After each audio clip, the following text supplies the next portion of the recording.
Hey everybody, I'm really nervous right now and I hope that I can do this all the way through without stopping or something happening because my setup is kind of ratchet. But I'm excited.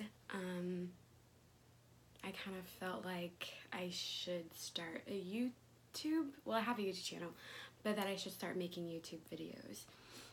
Because I like to talk on Instagram. If you ever see my little ratchet talks or my talks on my lunch breaks on Instagram, I love that. And then people have just come up and told me like, hey, you should do a YouTube, or hey, I like watching your videos. So I was like, why not? And just try to be more open. I like to talk, and I like to discuss things. And so here we are. I don't think I'm gonna be one of those people who does like hair and makeup because that's just a lot of work and really not trying to spend a bunch of money. All I did today was buy a $15 tripod, so from Target, and that's literally all I really want to spend on this whole thing. But anyways, this is December, of course, first day of December, so every week of this month I'm gonna post a video where I'm talking about different things in my life and just see how it goes. I just giving God something to work with. So this feels really weird, first of all. But anyways, so today I would just like to talk about what really happened after I graduated from college. In 2015, I've been kind of aloof about that, which is fine because I don't think you should have to share everything on social media until you're ready, if at all.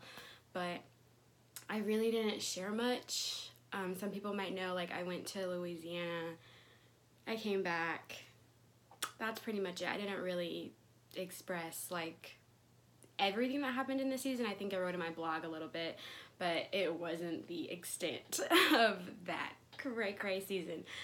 So I just kind of wanted to be open about that season because I'm ready to be open about that season, and I don't really have as much shame around it as I used to. Like when I first came back home from living in Louisiana, which I'll talk about. Like I was super ashamed and I didn't really tell anybody what happened, and I didn't go into detail. I just came back home. So we're just gonna dive into that. So my senior year, well, I guess we can back it up. For those of you who don't know, I went to Winston-Salem State University, the best school in the world ever. Anyways, so I went there and loved it, got really involved, met some amazing people. So my senior year, 2014 to May 2015, I was kind of like in this awkward space of, what should I do? Should I try to apply to med school? Well, that ship sailed. Or should I do a post-bacc program? Or should I go into another field? That year kind of felt like I got the confirmation that I should go into medicine, but my grades, I have to be honest, were pretty average. That the normal person will look at my GPA and be like, oh, she's fine. Like, I graduated with honors, sure, but when you're looking at, like, med school and what they look for, it was very mediocre. And so I knew that I really didn't have a chance getting into med school. I really didn't have time to study like I would want to for the MCAT, so I just decided to do a post-bacc program. If you don't know what a post-bacc program is, sometimes it's associated with the master's, but it will help you get your academics, get your GPA up, kind of like give you some more support for that GPA that might be lacking. And so I applied to 5 schools, and I think they were all where you could get your master's degree. So it wasn't just extra courses to pump up your GPA, but it was like you could get a master's degree. I applied to 5, hadn't heard from, I think I heard from maybe 1 before I graduated. So when I graduated from WSSU in 2015, I had no idea of what I was going to do. I was just waiting. I was in a waiting place. I moved back home for the summer, and I was just waiting, and one by one, every school rejected me. Except 1. And I remember in that season, my dad was like, why don't you just stay home, find like a job in a lab or something, just work, and then, you know, that's it. But I was like, no, I have to do something. I really felt like I needed like a plan. I needed to go away. I didn't want to come back home and work at my retail job that I would work, you know, on my breaks from college. I didn't want to do that. So I was very like adamant about, what do I look like doing this? I don't want to stay home. I don't want people to think I'm a failure. So this one school actually had a new program. I think it had only been like in operation for 1 year. It was in Louisiana. I had never visited the campus. I didn't know anything about the school, period. All I knew is that I wanted to go somewhere. They were kind of dragging their feet when it came to accepting me, so I ended up calling them, and they're like, oh yeah, you know, it's not official, but you're accepted. Anyways, about that disorganization. But anyways, so I got accepted, and I felt like this is what I should do. Yes, I'm gonna travel 1,000 miles away from home and go to this school that I don't even know. I don't even know the culture of the campus. I don't know how the program is really doing. I don't know anything, but it somehow works out. I think my parents were very leery. They told me later, they were like, but it's what you wanted to do. So I moved down there in August, and my dad hooked up the U-Haul behind our car, and we just moved down there. Mind you, I had no car. I don't know what I was thinking.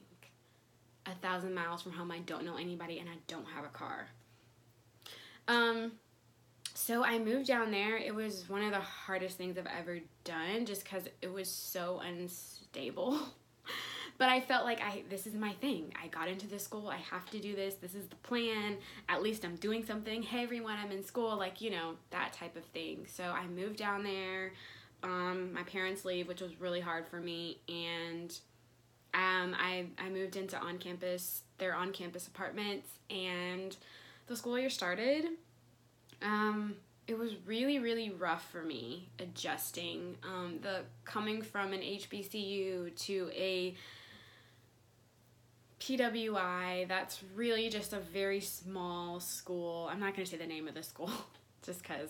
But it's a very small school, kind of like WSSU, but definitely a PWI. And grad school is totally different because everyone's older and doing their own thing. There wasn't really any camaraderie in my program. Like, I met some cool people, some awesome people that helped me out. Of course, they know who they are, but it was just really different for me. It was a different life. And of course, I didn't have a car, so I found myself alone much of the time. During that season, I can say that God taught me his faithfulness and like brought people into my life that I could go to church with and who would just really help me out. I remember, and this is not a struggle story, like I'm not trying to be like, I walked 5 miles, like that's not what I'm trying to do. But I remember like walking to Walmart and then like struggling with my bags like across the street. Like it was a really eye-opening season.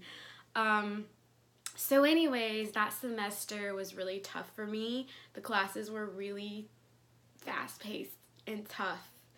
And I got 2 C's, which is like all you can get, if that, in a graduate program.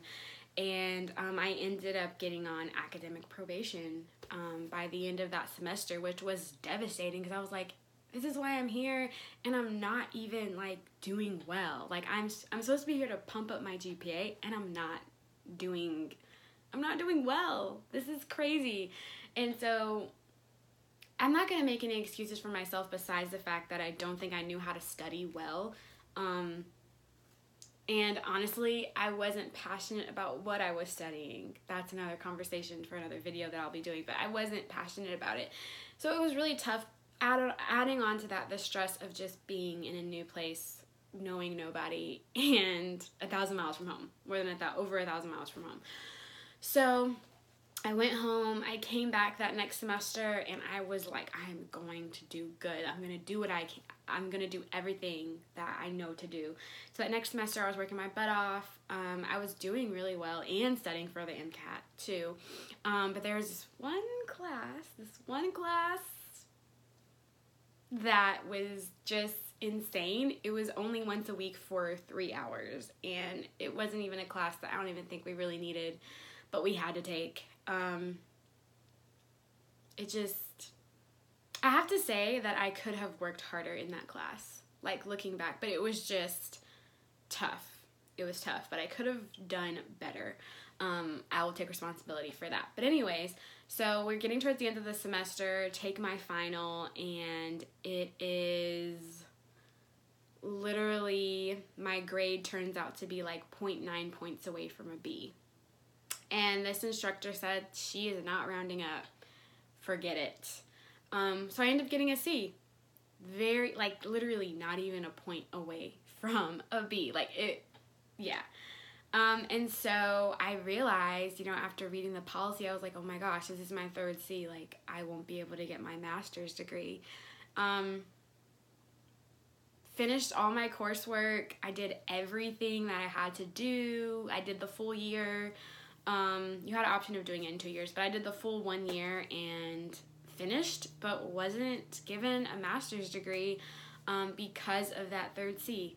My GPA was probably around the same as my undergrad, so I was literally devastated. I tried everything. When I moved back home, I tried appealing. I tried everything. There was just nothing. And so I just let it go. I mean, I wasn't going to stay there. I didn't want to work with the same professor. They offered me to do an option online. I didn't want to work with the same professor online because she was very difficult to even understand in person. So I just let it go. And that was really, really tough for me, that whole season. I remember moving back in May of 2016, being relieved to be home, but feeling completely lost.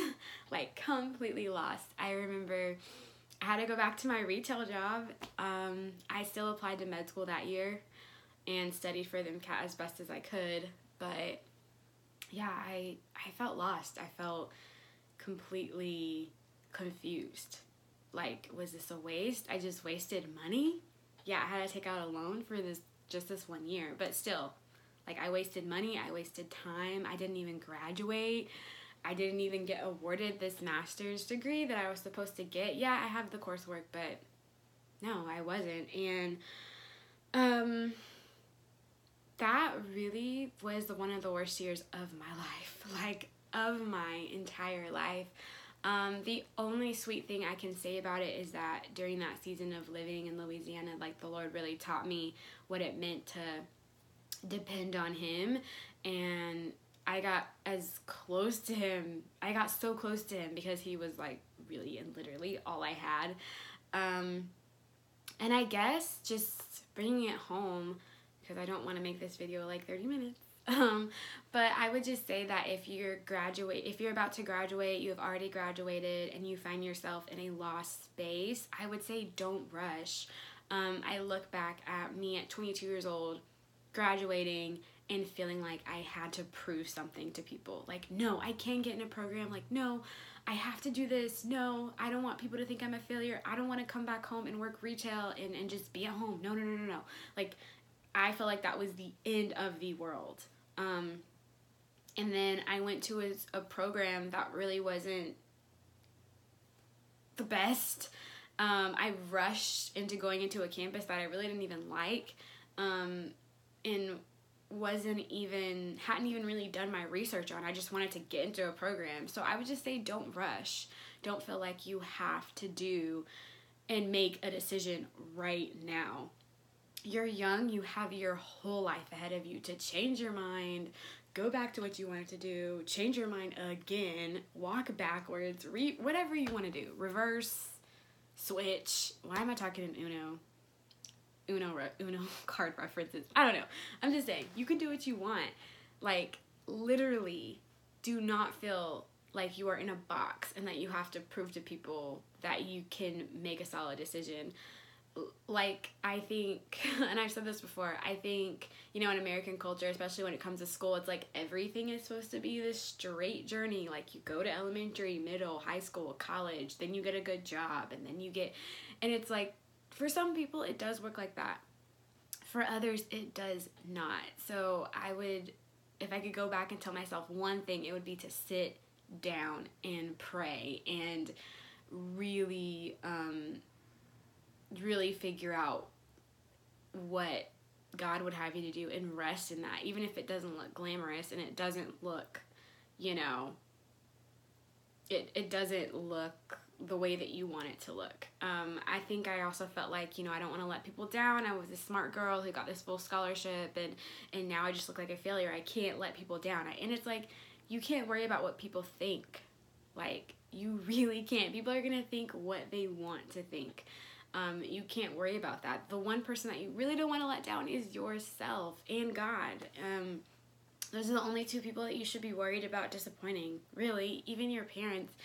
My parents were super supportive and everything, but I know some people's parents are not and want them to do a certain thing. You can't even always please them. So I would just really say that, and I don't think that season was a waste. I think the Lord really used it, but man, if I could go back and do it over, I would. And so, yeah, here I am. There's been a lot, of course, that has happened since then. I'm still at home, as you can see, but I will be talking about, my journey from that point on until now, and if I still want to be a doctor, all those things. I'll be talking about that in my next video. Please forward this video to anybody who's about to graduate or who feels like they don't know what to do with their life or who feels like they have to make a quick decision. I really hope it'll help them gain some perspective, and just help them feel like they're not alone in the unknown. I would love to talk with you guys about this. If you have any questions, if you want to know more about me, please comment below and share this video. I just want to say thanks for watching my AJ Talks. I think I'm going to call it that. And I hope you guys have a great day. Thank you for listening.